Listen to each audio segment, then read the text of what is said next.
warahmatullahi wabarakatuh. Sahabat Klasik yang dirahmati Allah, berjumpa lagi bersama Ana. Ana akan kembali memperbincangkan masalah seputar Ramadan bersama Abah. Assalamualaikum Abah. Waalaikumsalam warahmatullahi wabarakatuh. Bagaimana kabarnya Abah hari ini? Alhamdulillah sehat, alhamdulillah. Terima kasih Abah telah menemani Ana dalam acara Ramadan bersama Kuhas. Hari ini kita mendapatkan pertanyaan baru lagi nih Abah. Ya, betul. Pertanyaannya itu Abah, Ya. apa maksud dan perbedaan antara qada dan fidyah dan puasa Abah? Mohon penjelasannya Abah. Nah, jadi dalam fikih puasa, pemirsa dan Indonesia, Ya. itu ada qada, ada fidyah, bukan qada yang lompat-lompat, bukan. Tapi qada dalam makna bagaimana kita menyelesaikan konteks puasa kita.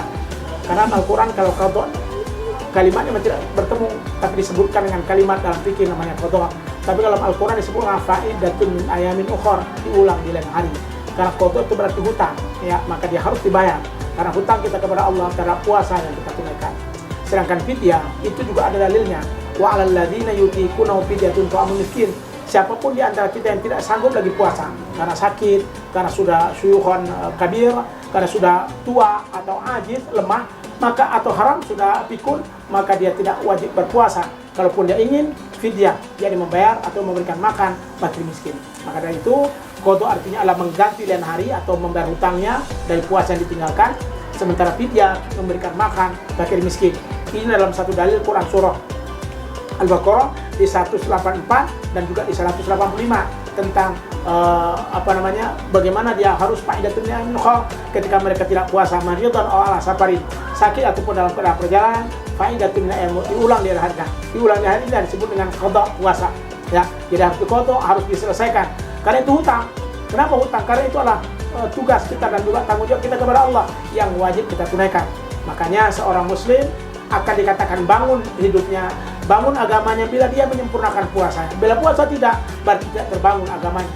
Ini sering kita sampaikan dalam dalil. Bunyal Islamu ala khamsin. Dibangun Islam itu atas 5 perkara. Dan salah satu antaranya adalah puasa di Ramadan, berpuasa bulan Ramadan. Maka kalau tidak berpuasa atau tidak menunaikan 5 rukun ini secara maksimal dan secara baik, berarti dia sedang bermasalah, sedang tidak baik keislamannya, sedang tidak baik agamanya, naudzubillah. Maka dari itu qada puasa wajib ditunaikan di luar Ramadan, ya, di luar bulan Ramadan.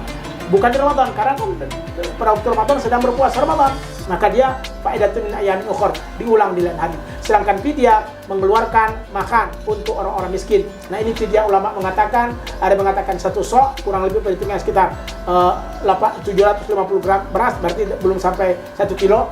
Tapi kan tidak mungkin makan beras saya. Pemirsa saya pasti dia makan dengan lauknya. Maka ulama bilang akhirnya ditakar oleh ulama, kalau kita dalam fatwa ulama itu paling tidak 1 hari makan itu kan 3 kali makan, Ananda Risha. 1 kali makan kurang lebih 10.000. Berarti kalau 3 kali makan kurang lebih 30.000. Maka pembayaran fidyah dikalkulasi dalam bentuk konversi uang kurang lebih sekitar 30 sampai 35.000 untuk 1 hari makan bagi fakir miskin. Ya, misalnya dia mungkin punya datu yang sudah tidak puasa lagi. Kalau dia dibayar fidyah, maka dia harus menghitung berapa jumlah hari dari puasa yang dia tinggalkan, kemudian dia keluarkan uang sejumlah berapa hari dia tinggalkan. Kalau ditinggalkan 2 hari ya 60.000, ditinggalkan sebulan, hitunglah kira-kira sebulan kali 30.000 uang yang harus dikeluarkan dalam fidyah tersebut. Dalam konteks ini yang disebut dengan fidyah. Jadi fidyah itu it'amu ta'am miskin, memberikan makan kepada miskin, bukan memberikan uang. Sebab kalau kadang-kadang kita kasih uang, saya bukan makanan diberikan, tapi diberikan kuota, itu bahaya. Bukan untuk dirinya, tapi untuk kesenangannya, ini jadi masalah. Maka dari itu, qada dan fidyah adalah sesuatu yang memang menjadi konsekuensi akibat dari orang yang tidak berpuasa. Dikarenakan dia sakit, maka dia qada. Dikarenakan dia tidak mampu karena kondisi yang tidak memungkinkan untuk puasa, maka dia fidyah. Itulah yang disebutkan qada dan fidyah. Ananda Resha. Jadi begitu ya Abah. Ya. Ini satu lagi nih Abah, masih terkait qada dan fidyah. Bagaimana hukum menunda qada puasa atau fidyah dengan sengaja Abah sehingga masuk waktu Ramadan berikutnya nih Abah? Ya, ini ulama berbeda pendapat. Ya. Jadi kalau qada misalnya tahun 1445, ini tahun ini misalnya, ternyata sampai di tahun 1446 Hijriah belum selesai, masuk Ramadan berikutnya. Bagaimana? Ada ulama mengatakan alaihil qada wal fidyah. Dia harus membayar qada dan fidyah. Jadi ada 2, ya. Pertama, dia qada terhadap puasa yang dia tinggalkan karena dia harusnya dia bayar pada tahun ini, tapi ternyata lewat tahun berikutnya, maka dia harus mengqada 2 kali. Jadi kalau tertinggal 1 hari, kata ulama, dia bisa membayar sampai saumain 2 hari. Kemudian ditambah pula dengan fidyah, konsekuensi dari kelalaian dia tidak menyelesaikan qada puasa di tahun yang sama, itu fidyah, ya itu qada. Sementara fidyah juga demikian, ya maka dia konsekuensi. Tapi kalau ulama, kalau fidyah cukup dengan konteks uang yang dia miliki, waktu kapan dia laksanakan, ketika tahun berikutnya tidak ada tunaikan sama seperti yang harus dia tunaikan.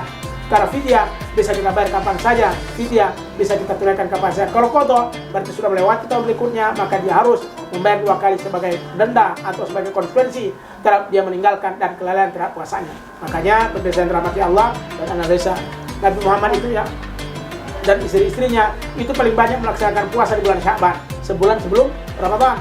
Kenapa demikian? Karena memang istri Rasul ketika bulan-bulan lain mereka memberikan pelayanan full kepada Rasul, sehingga mereka tidak berani puasa sunnah karena takut ketika mereka puasa sunnah ternyata Rasul membutuhkan, mereka tidak puasa, maka mereka membayar puasanya itu pas ketika bulan Sya'ban. Dari situlah makanya Rasul menemani mereka.